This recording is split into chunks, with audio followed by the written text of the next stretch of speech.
देवतारी त्याला कोण मारी.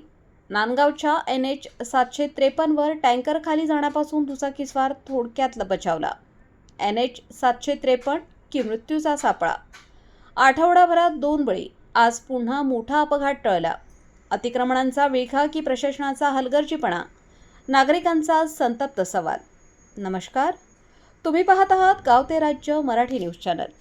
नाशिक जिल्ह्यातील नांदगाव शहरातून जाणारा राष्ट्रीय महामार्ग क्रमांक N 753 दिवसेंदिवस अपघातांचा केंद्रबिंदू ठरत आहे. गेल्या काही दिवसात 2 निष्पाप नागरिकांचा जीव गेला आणि आज पुन्हा एक भीषण अपघात थोडक्यात टळला.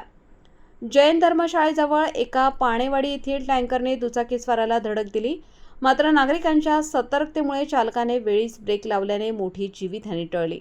नांदगाव शहरातील जैन धर्मशाळा परिसरात अरुंद रस्ता, दोन्ही बाजूंनी झालेली अतिक्रमणे, रस्त्यावर उभी वाहने आणि वाढती वाहतूक यामुळे नागरिकांचा जीव अक्षरशः धोक्यात आला आहे.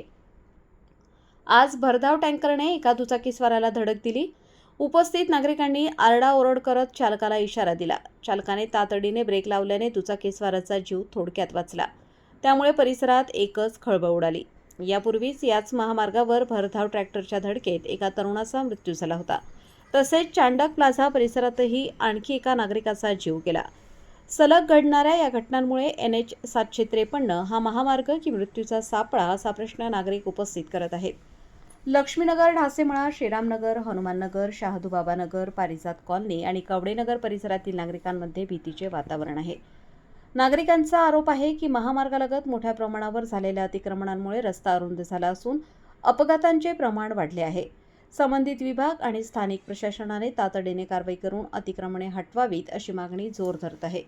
आता प्रश्न एकच, आणखी किती जीव गेल्यानंतर प्रशासन जागे होणार?